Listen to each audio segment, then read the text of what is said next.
নমস্কার তোমাদের সবাইকে সানাস মাই এডুকেশন সেন্টারে স্বাগত জানিয়ে আজকের ক্লাসটি শুরু করছি। আজকে তোমাদের সঙ্গে আলোচনা করব তোমরা যারা ষষ্ঠ শ্রেণীর তৃতীয় পর্যায়ক্রমিক মূল্যায়ন পরীক্ষা দেবে তোমাদের জন্য রায় ও মার্টিন প্রশ্ন বিচিত্র থেকে আজকে সমাধান করব ষষ্ঠ শ্রেণীর ইতিহাস বিষয় মডেল নাম্বার 6 অর্থাৎ 6 নম্বর স্কুলে যে সমস্ত ছোট ও বড় প্রশ্নগুলি আছে তার সমস্ত প্রশ্নের উত্তরের সমাধান করে দেখাবো। চলো দেরি না করে মূল বিষয়ে যাওয়া যাক। দেখো প্রথমে দেওয়া আছে কি একে ইন্দো আর্য ভাষার সব থেকে পুরনো সাহিত্য উত্তরটা লিখবে ঋগ্বেদ অপশন এ। দুই দেখো বর্ণাশ্রম ব্যবস্থার সঙ্গে যুক্ত নয় উত্তরটা লিখবে নৃপতি অপশন সি। তিনে দেখো মেগালিথ হলো উত্তরটা লিখবে অপশন এ বড় পাথরের সমাধি। চারে দেখো জৈন ধর্ম প্রচারকদের বলা হতো উত্তরটা লিখবে তীর্থঙ্কর অপশন ডি। পাঁচে দেখো ষোড়শ মহাজন পদ গড়ে উঠেছিল উত্তরটা লিখবে খ্রিস্টপূর্ব ষষ্ঠ শতকে অপশন বি। ছয় দেখো ত্রিপিটক যে ভাষা রচিত তা হলো পালি অপশন এ। সাথে দেখো শশাঙ্ক ছিলেন উত্তরটা লিখবে গৌড়ের রাজা অপশন ডি। তারপরে দেখো আটে বানভট্ট ছিলেন উত্তরটা লিখবে অপশন ডি হর্ষবর্ধনের সভাকবি। নয় দেখো গুপ্ত যুগে ব্রাহ্মণ ও ধর্মীয় প্রতিষ্ঠানকে জমিদানকে বলা হয় উত্তরটা লিখবে অগ্রহার প্রথা অপশন এ। দশে দেখো রত্নাবলী নাটক রচনা করেন উত্তরটা লিখবে হর্ষবর্ধন অপশন এ। 11 দেখো হুন আক্রমণ সফলভাবে রুখে দিয়েছিলেন উত্তরটা লিখবে স্কন্দগুপ্ত অপশন সি। 12 দেখো দিনার ও সুবর্ণ চালু করে উত্তরটা লিখবে গুপ্ত শাসকরা অপশন বি। 13 দেখো সুশ্রুত সংহিতে প্রধান যন্ত্র বলা হয়েছে উত্তরটা লিখবে ছুরিকে অপশন ডি। 14 দেখো শক শাসনের প্রধান বাধা ছিল উত্তরটা লিখবে গুপ্ত শাসকরা অপশন এ। পরবর্তী দেখো কি আছে দুইয়ের একটি বাক্যের উত্তর দাও। একে আছে বৈদিক যুগে রত্নী কাদের বলা হয়। দেখো প্রশ্নের উত্তরটি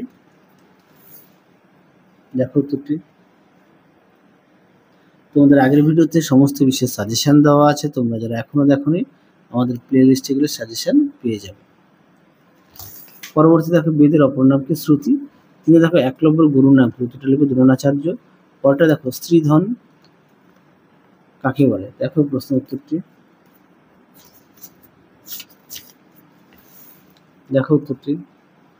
এখান থেকে এই অবধি লিখবে।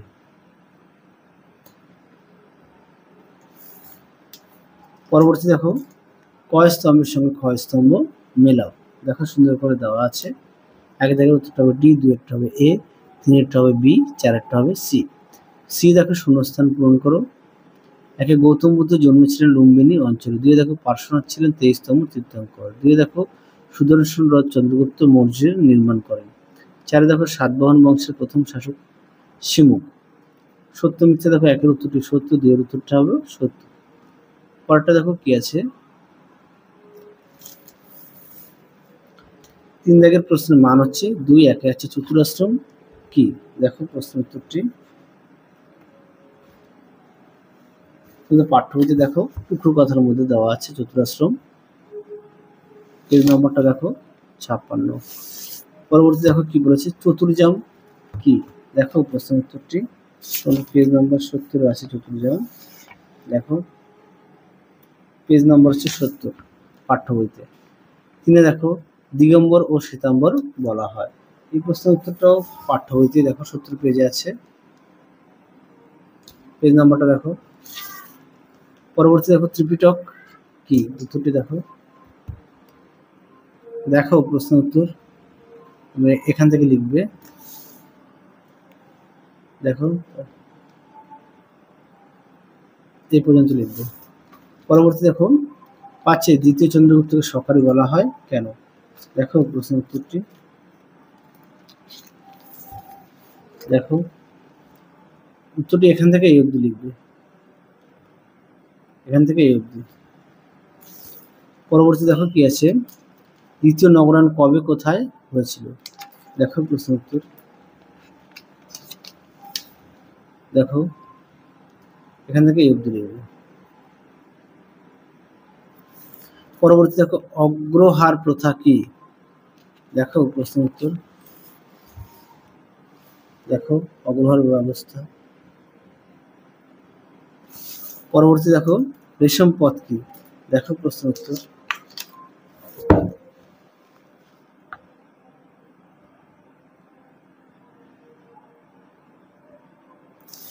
পরবর্তী দেখো যবনিকা কি, দেখো প্রশ্ন উত্তর, দেখো যবনিকা এখান থেকে এই অবধি উত্তরটি লিখবে। পরবর্তী দেখো 4-এর 1 দাগের প্রশ্নটি ভিডিওর শেষে দেখো লিখে দেওয়া আছে। তারপরে দেখো অথবা দিয়ে মগধ কিভাবে সবথেকে শক্তিশালী মহাজনপদ হয়ে উঠেছিল। দেখো প্রশ্ন উত্তরটি, দেখো প্রশ্ন উত্তরটি,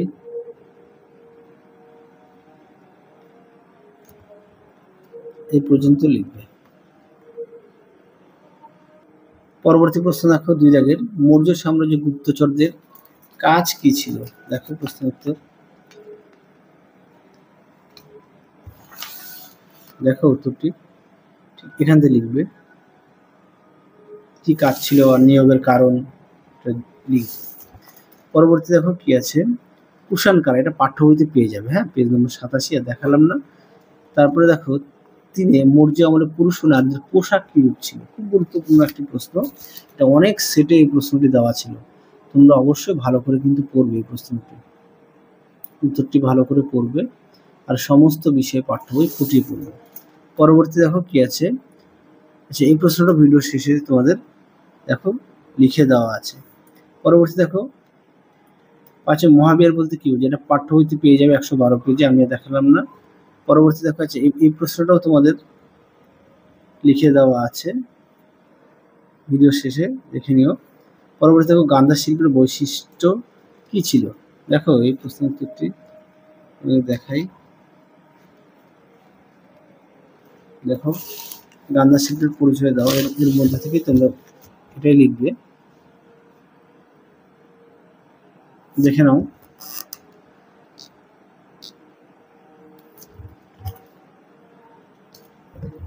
পরবর্তী প্রশ্ন দেখো কি আছে,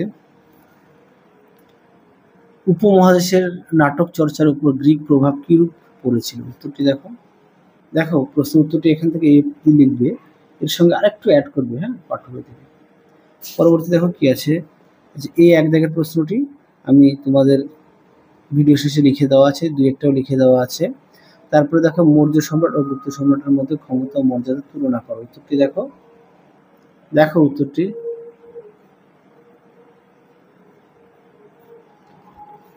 পরবর্তী দেখো কি আছে, অশোকের ধর্মের মূল নীতিগুলি লেখো। আচ্ছা এখানে একটি প্রশ্ন বাদ গেছে, আমি বলে দিচ্ছি, দেখো অশোকের ধর্মের মূল নীতিটাকে দেখাই, দেখো অশোকের ধর্ম।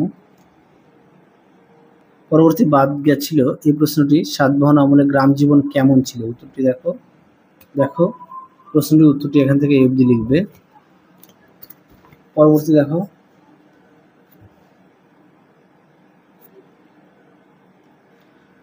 জাতিভেদ প্রথা চিকিৎসা বিজ্ঞান চর্চা কিভাবে সমস্যা তৈরি করেছিল। দেখো এই প্রশ্নের উত্তরটি, আর তোমাদের ভিডিও শেষে দেখো যেগুলো বাকি আছে লিখে দেওয়া আছে, একটু দেখে নিও।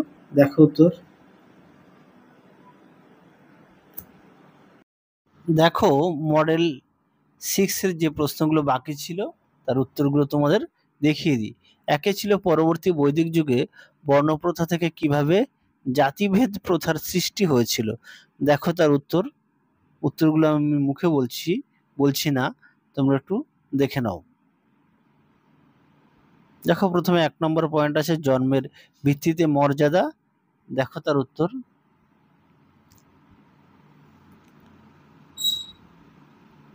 2 নম্বর পয়েন্ট আছে পেশার পরিবর্তন হ্রাস, দেখো তার উত্তর। 2 নম্বর পয়েন্ট আছে অর্থনৈতিক পরিবর্তন, 3 নম্বর আছে অর্থনৈতিক পরিবর্তন। 4-এ দেখো ধর্মীয় গ্রন্থগুলির প্রভাব। পরবর্তী মাঝখানে একটা ছিল মিশ্র জাতি ও উপবর্ণের সৃষ্টি। 5-এ আছে ব্রাহ্মণ ও ক্ষত্রিয়ের প্রাধান্য, দেখে নিও উত্তরগুলি।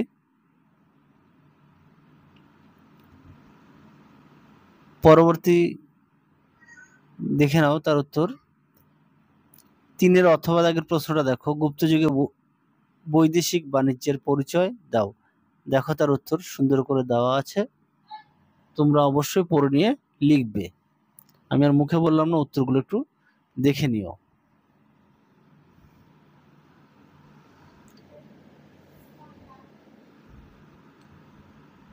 দেখো অবশ্যই পয়েন্ট দিয়ে দেওয়া আছে, তোমরা পয়েন্ট দিয়ে দিয়ে লিখবে। আর অবশ্যই বড় প্রশ্নগুলো বাড়িতে ভালো করে পড়বে, পড়ে না দেখে লিখবে। সমস্ত বিষয়ে পাঠ্য বই অবশ্যই খুঁটিয়ে পড়বে, পাঠ্য বইয়ের দিকে অবশ্যই গুরুত্ব দেবে। দেখো তার উত্তর। পরবর্তী দেখো 7 দাগের প্রশ্ন কি পয়েন্টটা দেখো, ঐতিহাসিক বিবরণ। দেখো তার উত্তর।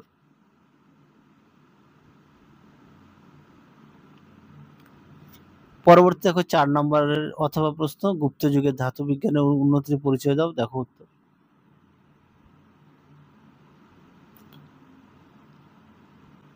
দেখো প্রথমে আছে একে লৌহ প্রযুক্তি পয়েন্ট, 2 আছে অন্যান্য ধাতু। দেখো তার উত্তর। 3 আছে মুদ্রা তৈরি। দেখো তার উত্তর। তোমরা যদি পারো অবশ্যই খাতায় লিখে নিয়ে পড়বে। পরবর্তী দেখো 4 বৈদেশিক বাণিজ্য। দেখো তার উত্তর। 5 নম্বর পয়েন্ট আছে সংরক্ষণ। দেখো তার উত্তর।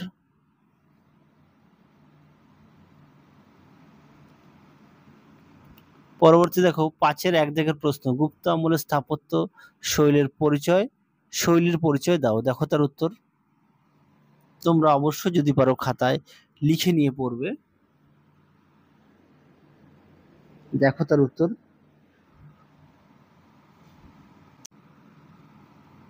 দেখে নিও, সুন্দর করে পয়েন্ট দিয়ে দেওয়া আছে।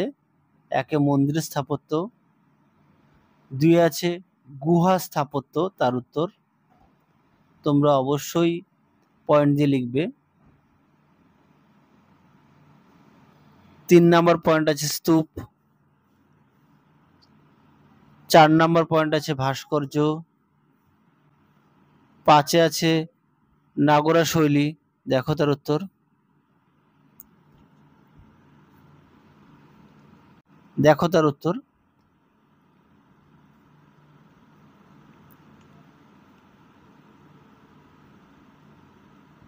দেখো প্রথমে পয়েন্ট আছে পেশাগত মান নিয়ন্ত্রণ। তার উত্তর। 2 আছে প্রশিক্ষণ ও শিক্ষাদান। 3 আছে মূল্য নিয়ন্ত্রণ। 4 আছে সদস্যদের স্বার্থ রক্ষা। 5 নম্বর পয়েন্ট আছে বাণিজ্যিক সম্পর্ক স্থাপন। 6 আছে নতুন বাজার অন্বেষণ। দেখো তার উত্তর। যদি পারো কষ্ট করে খাতা একটু লিখে নিয়ে অবশ্যই পড়বে। পরবর্তী দেখো 5-এ বাণিজ্যিক সম্পর্ক স্থাপন, 6-এ নতুন বাজার অন্বেষণ বললাম, 7-এ সামাজিক সুরক্ষা। তাহলে চলো আজকের মতো এখানেই সমাপ্ত করছি। আবার দেখা হবে খুব শীঘ্রই তোমাদের পরবর্তী ভিডিওতে। তোমরা সবাই সুস্থ থেকো, ভালো থেকো। আজকের মতো টাটা।